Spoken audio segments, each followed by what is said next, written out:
Hey parents, today we are going to talk on the topic why you should not force your child to say sorry. Because every now and then in this life where we are having ups and downs throughout the day and having work life balance which is a little bit struggling for us, and when the child is going to in between come and do a lot of tantrum, we either ask them to say sorry to their friends or to the neighbors or to us. Like whenever they make a mistake, they say them, you can't do it, say a sorry. So what here happens is we are always trying to push the child to say sorry or compel the child to say sorry, which becomes so common for them or regular for them, like mama is going to always force me to say sorry. So what are all the side effects of asking your child to say sorry is what we are going to discuss in this video. So when you are going to ask your child, say sorry with a lot of force and compulsion, the following things will start developing in the child. Like for example, developing a behavior of insincerity in them or a lack of sincerity in them. Because when you're asking your child to say sorry, where they don't realize the mistake, they don't feel any pain or any apologetic feeling about doing some mistake, and they are going to say sorry, there is no emotions attached to it. They don't feel any kind of thinking that, oh, I did a mistake, I have to ask sorry. No, there is no feeling of apology that they want to say that sorry. It's a sorry which has been told just because of you. Take for example that you and your friend is like having a fight. At the fag end, your friend is saying, sorry. So are you going to really feel that sorry? They are just saying with no sincerity or no respect for that relationship. So you're not going to consider it. The same way when you're going to ask the child say sorry out of compulsion, they'll be feeling the same amount of feeling that the relationship has no value on that, or the value of saying sorry doesn't mean anything to them.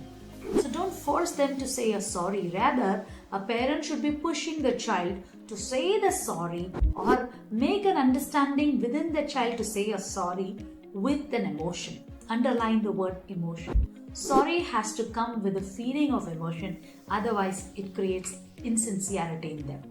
The second side effects which is going to happen is they are going to superficially say sorry for the sake of it, and they are going to keep repeating the mistakes again and again. Because I can do a mistake and for no reason I can say sorry.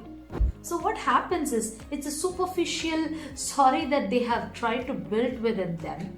So it allows them to make the mistake again. So you're not actually trying to help your child feel sorry for what they did. You're actually building insincerity and allowing them to make the mistakes again, which we do not want. But unconsciously, with a time constraint, with so much of pressure around us, we are putting that pressure on the child, allowing them to build all of these characters, which is unnecessary for their growth. Third thing is about, we are going to actually emotionally repress them, emotional repression. Because they have some emotion which has to be expanded and thrown outside and they want to express it. But when you're going to suppress, say sorry, don't ask any questions. There's nothing that I want to listen. You have done something wrong, say sorry. So what happens is there's no question of emotional outlet for them. It builds anger and frustration over a period of time because we keep asking them sorry for so many reasons and it piles up within them. This emotional repression really makes them feel low about themselves, and it leads to a problem wherein which they don't want to communicate freely with you. Mama will shut me down because she does not understand my emotion. She's actually making me feel more frustrated. Then how will I be able to even communicate with her? So see, there is a line of domino effect which is coming just because asking one sorry with lot of compulsion regularly, not one time, but regularly. Asking one sorry multiple times in different situation makes them feel insincere, make them really feel to do the mistake again. Third is like they are going to really feel that emotional repression. Fourth is they are like going to stop the free conversational communication with you.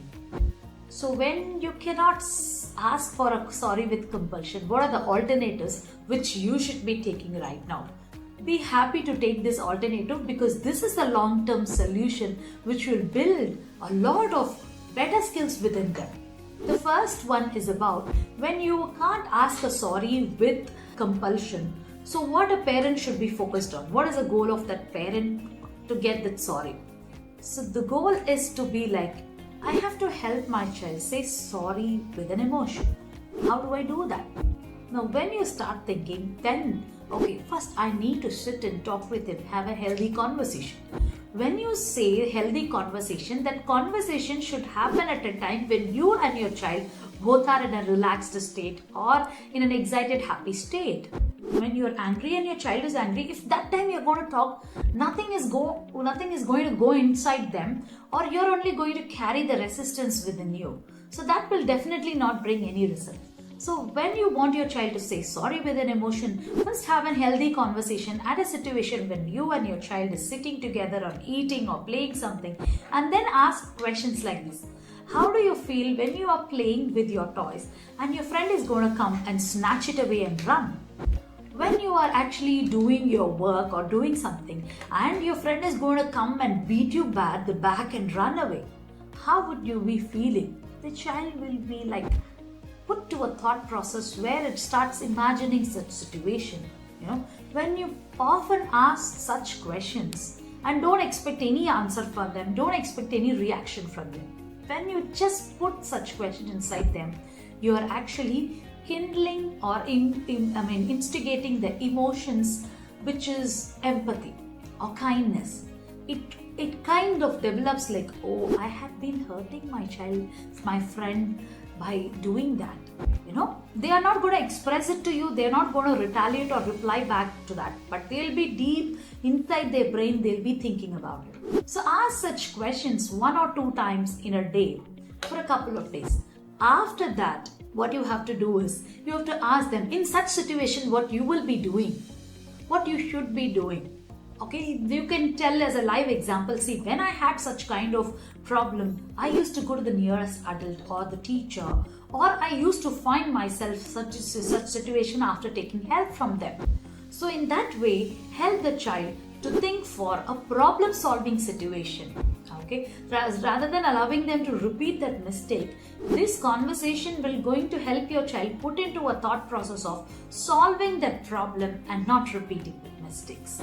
Okay, that one single dialogue of asking how we're going to feel will make the child automatically turn towards a solution. Third thing is about when you're asking such conversation, the child's communication with you opens up. They are going to feel a connection between you and him, because now that you have instigated that feeling for others in them, they're going to feel for you. So it fosters communication with you, and you will be able to have a deep conversation. At the time, the child will tell you, Mama, the other day, I did that because I was so frustrated, or I was feeling that he had a lot of toys I did not have. So it's going to open and foster a conversation between you and the child. Last but not least, help your child say sorry with an emotion by you showing that as a model. For example, if you and your husband is having a fight, then you can go and tell your husband in front of your child, sorry, I little bit got tensed. I really did not mean to hurt you. I'm really sorry. So what you're doing is you're saying a sorry with an emotion in front of your child. So that means the child is going to learn about it. Right? So in that way, you can also tell a story how when you were small and you did a mistake and went and said a sorry. So all this will help the child to find ways to say sorry with an emotion. So hope this helps you. Type in the comment box, sorry with an emotion.